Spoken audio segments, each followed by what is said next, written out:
Olá, primeiro ano AFD e primeiro BFD, disciplina Fundamentos Psicológicos da Educação.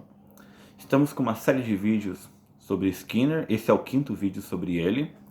Nos 4 anteriores eu falei um pouco sobre a biografia do autor, contexto histórico que ele está inserido, falei sobre a obra Grandes Educadores do MEC, que são comentadores sobre o autor, falei sobre Walden 2, uma obra literária. Falei sobre ciência e comportamento humano, evidenciando para vocês inúmeras formas como somos afetados no dia a dia, como nosso comportamento de consumidor, de pai, de filhos, de professor, enfim. Eu acabei aí usando a obra do autor para explicar vários elementos nos quais nós estamos envolvidos e dei alguns exemplos professorais para a prática docente de vocês futuramente. Hoje eu vou falar de comportamento verbal. É uma obra que eu quero dividir o vídeo em 2 partes, porque ela é gigante também. E como sempre menciono para vocês, eu estou fazendo vários vídeos sobre Skinner, porque preciso adiantar agora. O meu computador está em manutenção, acho que eu recebo ele hoje à tarde. Então, ao invés de eu fazer outras coisas, eu vou adiantando essas disciplinas. E resolvi gravar tudo de uma vez para não ter que ficar retomando, para lembrar onde eu parei, para não ter que ficar assistindo de novo. Então hoje eu vou falar um pouquinho sobre o comportamento verbal. O que é o comportamento verbal? O que a nossa aula pretende hoje em dia? Ou no dia de hoje, aliás? É muito simples. O Skinner ele parte do princípio que o Locke, o Hume, os empiristas já percebiam, que o Platão já usava, que o Hesíodo já usava, que é a definição, a compreensão de que a palavra ela não é suficiente para explicar uma ideia plenamente. A palavra ela não é capaz, a linguagem, de transmitir exatamente o que pensamos, de explicar as coisas como elas são de fato. A palavra ela é mais um reforço, uma possibilidade de se comunicar, uma possibilidade muito falha de se comunicar. Deixa eu tentar explicar isso de modo melhor.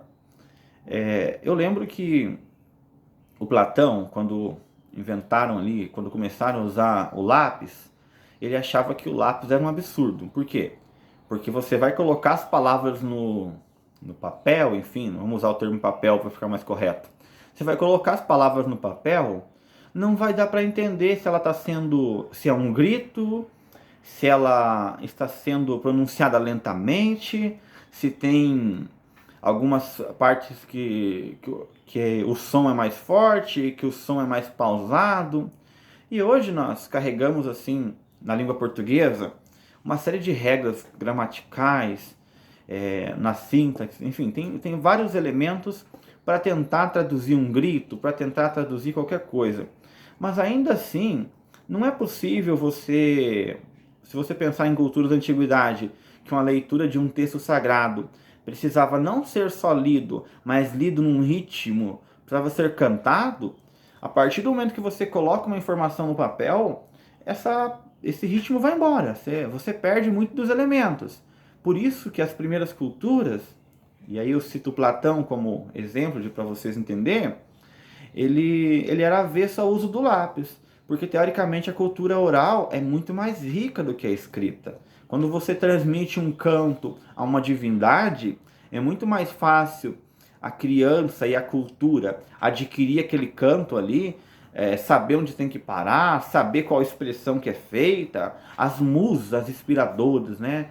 As divindades chamadas musas, ou mousas, né? Mas a gente acabou abreviando para musas. O que elas são? Elas nos inspiravam a declamar uma poesia, uma homenagem num ritmo tal. Quando você escreveu para preservar aquilo, grande parte do que é escrito se perde. Então, provavelmente, dos textos aí poéticos, Epopeia de Gilgamesh, né, grandes textos aí, fundadores da nossa cultura ocidental, ou a Ilíada, ou a Odisseia, os trabalhos e os dias, tantas obras aí, provavelmente nós perdemos muito delas pelo simples fato de transcrevê-las, de escrevê-las em papel, no caso da Epopeia de Gilgamesh em tabuinhas, né, a escrita cuneiforme, em tabuinhas de argila. É desse princípio que o Skinner parte. Mas vamos dar um exemplo menos de historiador, porque eu estou indo muito para historiador. Vamos dar um exemplo mais aqui? Já mandou mensagem no WhatsApp para uma colega que você vê todo dia na escola, e aí no fim de semana você vai mandar mensagem, e ela entende a mensagem errada? Vocês estão percebendo o que eu estou dizendo para vocês? Se você às vezes tem dificuldade em se comunicar com uma colega que você estuda com ela e ainda conversa no fim de semana, ela entende errado e daqui a pouco vocês brigam, aí vem a justificativa, não, eu não quis falar isso, eu falei aquilo. Ah, mas da forma que você entendeu, eu entendi isso. O que significa? Que a comunicação, mesmo entre nós que possuímos a mesma cultura, que estamos inseridos no mesmo espaço, ela não é um processo automático. É necessário ter intencionalidade na comunicação, ou então o recado não vai chegar da maneira como eu quero. Por vários motivos, né? Não vou entrar tanto nisso que quando eu falar da psicanálise vai ficar mais claro. Mas pense assim, você tem um universo semântico, um universo de significado. A palavra tal significa tal coisa para você, na sua cultura, na sua família. E quando você fala com outra pessoa, a pessoa tem outro universo semântico. O universo de significado dela é diferente do seu. Então pode ser que aquilo que era lógico para você, para ela não faz sentido nenhum. É necessário que a nossa comunicação, e aí o Skinner dá um conselho, por enquanto eu estou só citando ele de modo indireto, já eu vou entrar nos textos. O Skinner dá um conselho mais ou menos assim: será que o que eu estou dizendo faz sentido para todo mundo ou faz sentido somente para quem escreve? E é o mesmo conselho que a tua professora de redação vai te dar. Às vezes você coloca, não, professor, eu quis dizer isso. Tá, mas você quis dizer, mas eu não iria entender. Se para fazer uma redação você precisa pensar no leitor, para escrever um livro você pensa no leitor, para falar e para dar aula você necessariamente tem que pensar no leitor. E eu confesso que isso é um desafio, principalmente para fazer essa gravação de vídeos, sem poder ter aqueles sinais gestuais, sem poder dar exemplos, caminhar pela sala. Eu me sinto totalmente desconfortável fazendo essa aula por vídeo, que você reduz muito da qualidade do conteúdo e não tem essa oportunidade de traduzir para o universo do aluno. Fica algo muito mecânico. Então é mais ou menos isso. Em sala de aula, felizmente, existem vários mecanismos. Pense as gerações aí com muitos gestuais, com muitas... eles dão acessórios que complementam a linguagem falada. Pense nos italianos. Todo tempo está fazendo sinal com as mãos, está desenvolvendo. Enfim, a linguagem deles ela é agregada, a linguagem verbal é agregada de outros elementos. Vamos ler um pouquinho da apostila para entender um pouco o que seria isso de comunicação verbal?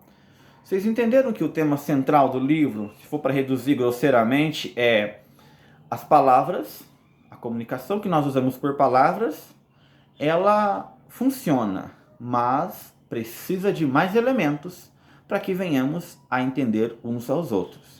É isso que eu quero dizer para vocês.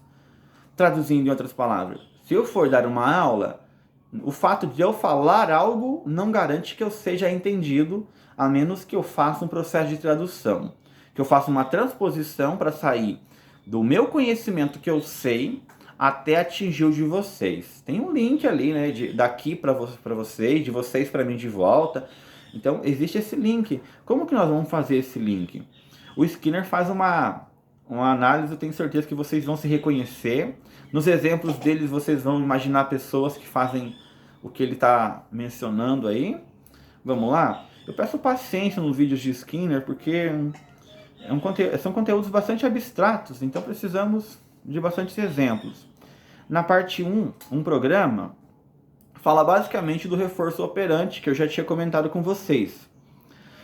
Capítulo 2 ali. Reforço operante, portanto, é um simples meio de controlar a probabilidade de ocorrência de determinada classe de respostas verbais. Se desejamos tornar a resposta de um dado tipo altamente provável, providenciamos o reforço efetivo de muitos exemplos de tal tipo. Aqui ele vai partir lá desde a explicação da criança, que é reforçada para falar corretamente, que eu já comentei com vocês em vídeos anteriores, até uma organização do espaço de modo a fazer com que as pessoas respondam exatamente daquela maneira. E ali no capítulo 4, ele traz o que nós chamamos de respostas ecoicas. O que são respostas ecoicas no comportamento verbal? O que seria isso? Então, vou ler com vocês ali. Respostas ecoicas são úteis e reforçadas quando servem como substitutos. Ao responder à pergunta, o que ocorrerá com a situação internacional durante as próximas semanas? O estudante tende a, durante as próximas semanas, a situação internacional, resposta que pode ser puramente ecoica, mas que, especialmente se a situação exige rapidez, é autorreforçadora na medida em que proporciona tempo para a composição do resto da sentença. Ou seja, no caso citado por ele ali, a pessoa precisava dar uma resposta imediata e ela repetiu a pergunta para que o cérebro conseguisse ir em busca da resposta. Isso é uma resposta ecoica. Sabe quando você tem que responder alguma coisa rapidamente? Ali ele usa um artifício. Você refaz a pergunta para que o cérebro acesse aquela informação que você tenha. Eu pergunto para vocês lá em que dia que ocorreu tal coisa. Não vou perguntar sobre o dia, mas hipoteticamente. Em que dia que ocorreu a chegada de não sei quem em tal lugar. Aí você não vai responder o dia imediatamente, porque pode ser que você estava disperso no pensamento. Vocês percebem isso?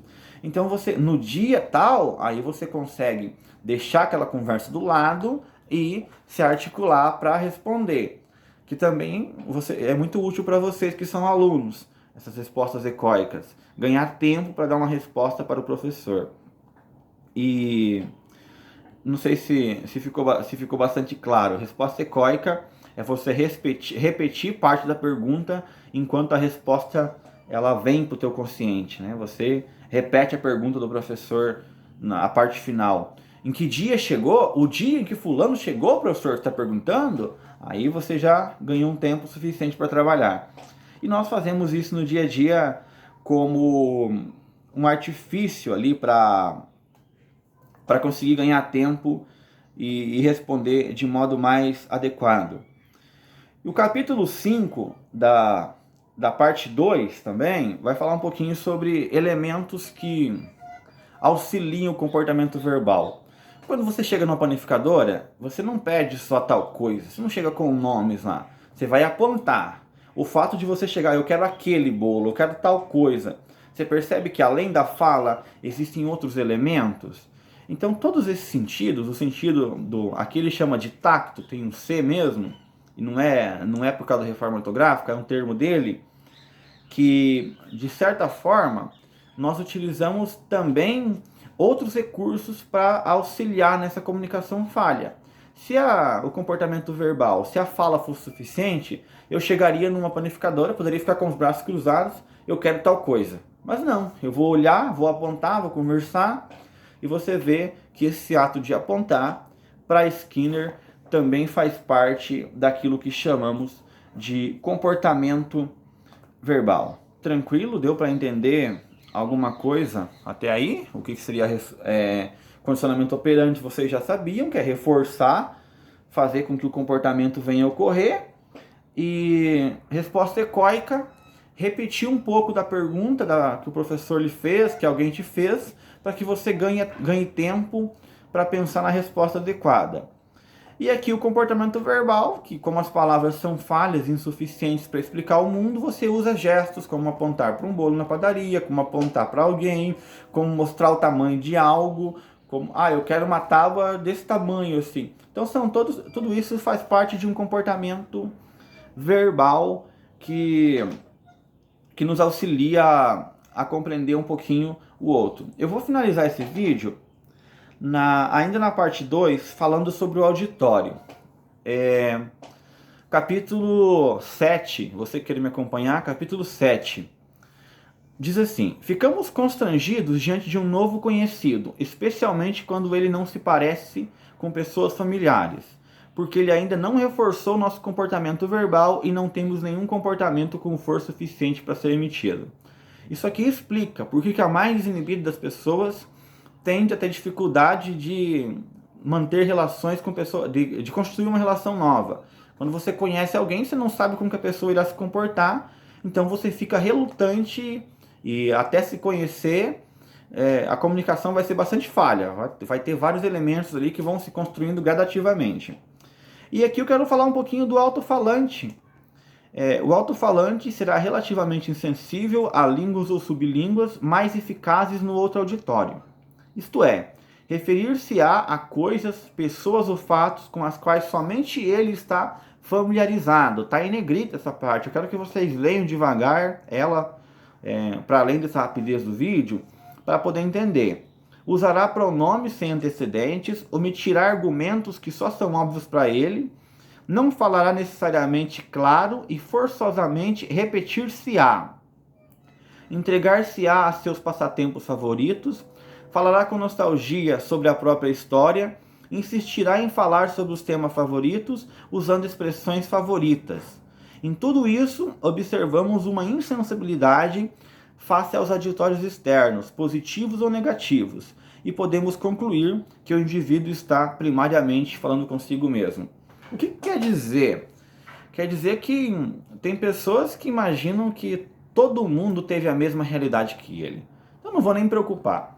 Ele discursa, continua discursando, falando, não importa se alguém está entendendo.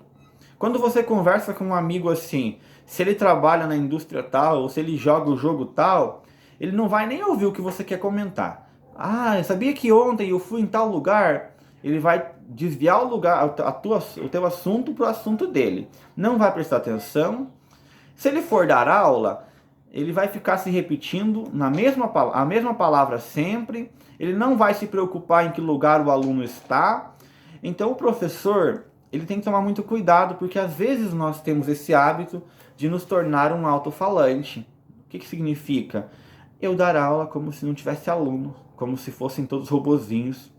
E é essa crítica, novamente, que eu faço, que eu já aproveito para fazer o ensino à distância. Partimos do princípio que todo mundo é robô, que basta eu falar que vai ter intenção, que vai ser compreendido. O que o professor, numa aula à distância, faz? Ele fala pela aula lá, igual eu estou fazendo aqui com vocês, partindo do princípio que vocês vão entender. Só que eu não sou um alto-falante. É preciso eu conhecer a realidade de vocês. Qual o universo linguístico? Quando nós falamos em universo semântico, um termo um pouquinho mais complexo para vocês, eu estou me referindo ao universo de significado. O que eu estou dizendo sobre fulano? Até onde você consegue alcançar esse entendimento? Então é essa orientação que o Skinner faz sobre o alto-falante. Ele sempre quer se exibir, falar de um tema que agrada e nunca irá prestar atenção no interlocutor. Valeu?